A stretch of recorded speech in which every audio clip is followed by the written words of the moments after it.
Carl Jung's final vision, a glimpse beyond death. In the early months of 1944, I, Carl Gustav Jung, found myself teetering on the precipice of life and death. A misstep on ice led to a broken foot, and soon after, a heart attack ensued. As I lay in a Swiss hospital unconscious and receiving oxygen and camphor injections, I experienced visions that transcended the boundaries of ordinary perception.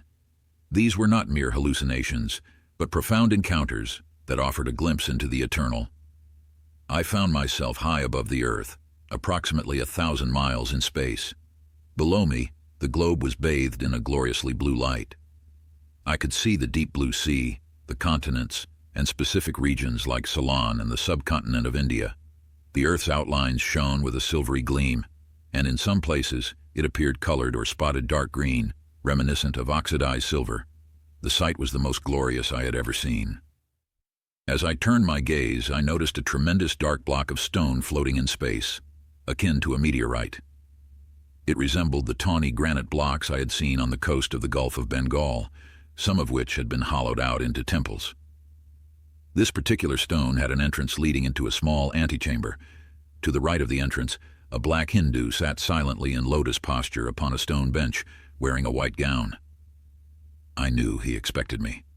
Approaching the steps leading up to the entrance, I felt as though everything I aimed at, wished for, or thought, the entire phantasmagoria of earthly existence, was being stripped away.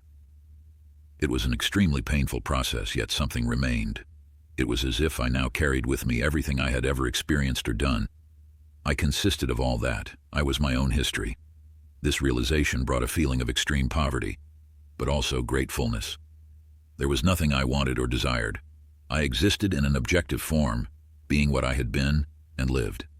As I neared the temple, I had the certainty that I was about to enter an illuminated room and would meet there all those people to whom I truly belonged.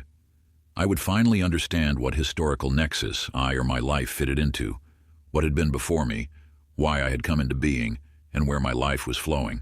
My life had often seemed like a story without a beginning or end, a fragment of a larger narrative. Here, I felt I would finally grasp the full context.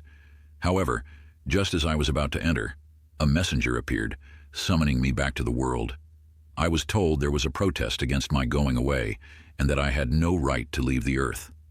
The vision ceased, and I was profoundly disappointed. It felt as though the painful process of shedding my earthly attachments had been in vain, and I was not to be allowed to join the people in whose company I belonged.